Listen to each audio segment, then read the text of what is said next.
После високите температури и топлото време, конечно и малку дожд ја зафати Македонија. На дождот, освен граѓаните, најмногу им се израдуваа земјоделците.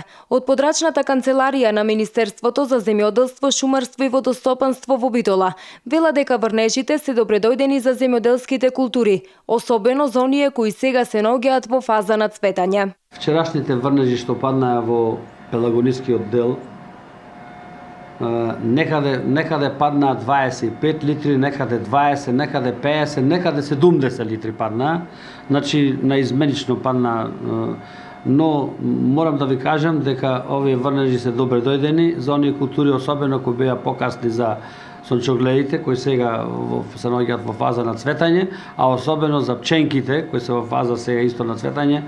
Значи, за нив е одлична ова количина на влага што падна. Србиновски додава дека врнежите кои ја зафатија Пелагонија исто така се поволни и за површините кои веќе се ожнеани. Корисна е за оние површини кои се ожнеани, особено маслена репица, сите пченицата кај што е озната, значи може да се вршат веќе припрема на површините, особено да настани за орување на стрелиштата или орање.